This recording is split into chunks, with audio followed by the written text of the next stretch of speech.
गुरु उपदेश सुनो सब धर्म, श्री हरिवंश नाम फल मर्म, भर्म भग्यो बचनन सुनत।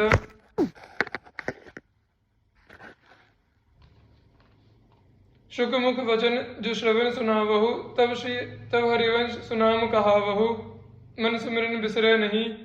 व्याख्या। गुरु उपदेश के द्वारा श्री हरिवंश के संपूर्ण धर्म का श्रवण करो एवं श्री हरिवंश नाम के फल के मर्म अर्थात रहस्य को समझो। श्री गुरु के वचन श्रवण करने से भ्रम भाग जाता है। सर्वप्रथम सुखदेव जी के मुख के वचन अर्थात श्रीमद् भागवत को अपने श्रवणों को सुनाना चाहिए। अर्थात सर्वप्रथम श्रीमद् भागवत को सुनना चाहिए। श्रीमद् भागवत के श्रवण द्वारा जब मन भक्ति के स्वरूप एवं उसके आचरणों को समझ ले तब जिह्वा द्वारा श्री हरिवंश नाम का उच्चारण करना चाहिए और मन में उसका स्मरण निरंतर करते रहना चाहिए। हरि गुरु चरण सेवा अनुसरहु, अर्चन वंदन संतत करहु, दासन तन करि सुख लहो, सख्य समर्पण भक्ति बढ़ाई, संतत सकल सुनो चितलाई, श्री हरिवंश प्रताप जस। व्याख्या। श्रीमद् भागवत के उपदेशों के अनुसार श्री हरि एवं श्री गुरु के चरणों की निरंतर सेवा करनी चाहिए एवं उनका अर्चन एवं वंदना सदैव करते रहना चाहिए तथा उनकी दासता करके सुख प्राप्त करना चाहिए। उनके प्रति सख्य भाव अर्थात निष्कपट विश्वास पूर्वक परम स्नेह एवं सर्व समर्पण बुद्धि अर्थात सर्वतो भावेन श्री गुरु के हाथ बिक जाना, ऐसी बुद्धि रखने से भक्ति में वृद्धि होती है। अतः हे रसिकजन, निरंतर एकाग्र बुद्धि से श्री हरिवंश के प्रताप का यश सुनो।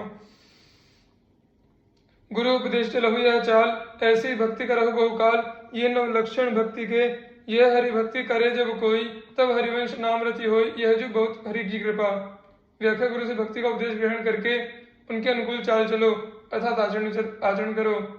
पिछले छंद में जो अर्चन वंदन आदि 9 प्रकार की भक्ति का उल्लेख किया है उस प्रकार की भक्ति बहुत दिनों तक करते रहना चाहिए।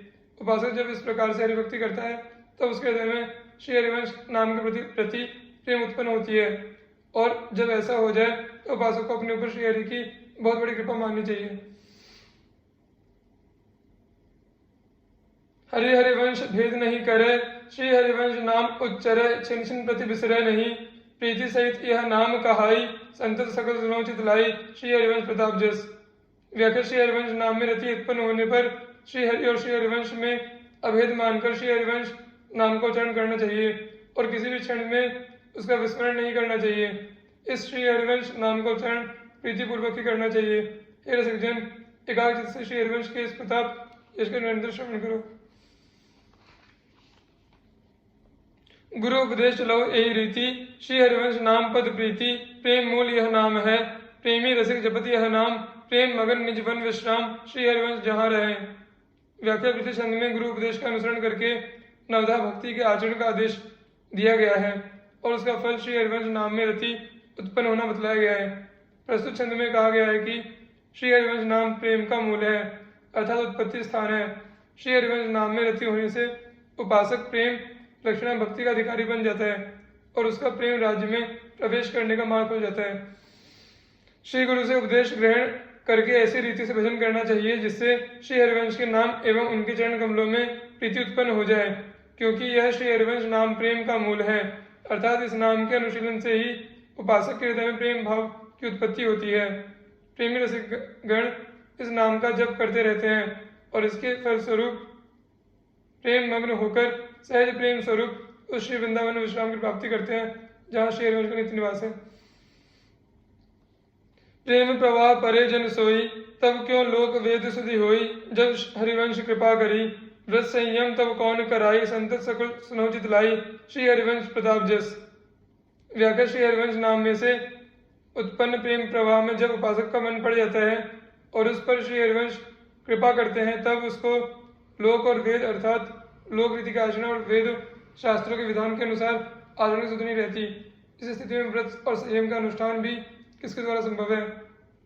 हे रसिकजन, एकाग्र से श्री हरिवंश के प्रताप यश का निरंतर श्रवण करो। जब यह नाम हृदय आई है तब सब सुख संपत्ति पाई है, श्री हरिवंश सुजस कहे, अरु अपनी प्रभुता नहीं सहे, फिरते नीच अपन को कहे, शुभ अरु अशुभ न जानही। व्याख्या। जब यह श्री हरिवंश नाम हृदय में विराजमान होगा तब सुख रूपी धन की प्राप्ति हो जाएगी और उपासक कृतज्ञतावश श्री हरिवंश का गान करने लगेगा। श्री हरिवंश नाम के प्रभाव से प्रेमोदय होने के साथ उपासक के हृदय में सहज दैन्य का प्रादुर्भाव होता है और वह अपनी किसी प्रकार की प्रभुता किंवा मान बढ़ाई सहन नहीं कर सकता। वह अपने आप को तृण से भी नीचा मानने लगता है और उसकी दृष्टि में शुभ और अशुभ का भेद नष्ट हो जाता है।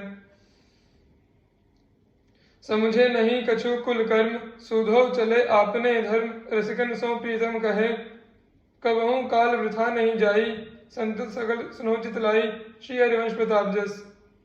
व्याख्या, वह अपने कुल के कर्मों के प्रति सर्वदा उदासीन बनकर सीधा अपने प्रेम धर्म पर चलने लगता है और प्रेमी रसिक उपासक जनों का वह प्रियतम मानने लगता है, अर्थात प्रेमी जन उसको सर्वाधिक प्रिय हो जाते हैं। वह सदा श्री हरिवंश नाम एवं वाणी के अनुशीलन में रत रहता है और वह अपने समय का एक क्षण भी नष्ट नहीं करता। हे रसिक जन, एकाग्र चित्त से श्री हरिवंश के इस प्रताप यश को निरंतर श्रवण करो। जब हरिवंश नाम जानी है तब सब ही ते लघु मानी है, हंसी बोले वो मान दे, तरुतम सहनशीलता होई, परम उदार कहे सब कोई, सोचना मन कबहू करे। व्याख्या, जब श्री हरिवंश नाम के सतत अनुशीलन से इस नाम की प्रेम स्वरूपता का सम्यक परिचय प्राप्त होगा तब प्रेम के समस्त सहज गुणों का उदय हृदय में हो जाएगा। इन सब गुणों की क्रमशः गणना कराते हुए सेवक जी कहते हैं कि श्री हरिवंश नाम का परिचय प्राप्त होने पर उपासक अपने को सबसे लघु छोटा मानने लगेगा और सबका पूर्ण सम्मान करते हुए उनके साथ हंस कर बातचीत करेगा। उस साधक में वृक्षों के समान सहनशीलता आ जाएगी, अर्थात सर्दी गर्मी सुख दुख समान मानने लगेगा। उसके परिचय में आने वाले सब लोग उसको परम उदार समझेंगे और वह उपासक अपने मन में किसी प्रकार की चिंता नहीं आने देगा। श्री हरिवंश रसमन रहे, कोमल वचन रजन मुख कहे, परम सुखद सबको सदा, दुखद वचन कबहू न कहाई, संतत सकल सुनौ चित लाई, श्री हरिवंश प्रताप जस। व्याख्या, उसके मन में सदैव श्री हरिवंश का सुयश छाया रहता है, अर्थात उनके प्रेम स्वरूपता की प्रतीति हमेशा बनी रहती है और उससे प्रेरित होकर वह अपने मुख से सदैव कोमल वाणी बोलता है। उससे सदा दूसरों को परम सुख प्राप्त होता है। उसके मुख से कभी दुखदायक वचन नहीं निकलते। हे रसिक जन, ऐसे अद्भुत प्रभाव वाले श्री हरिवंश को के प्रताप यश का एकाग्र चित्त से निरंतर श्रवण करो।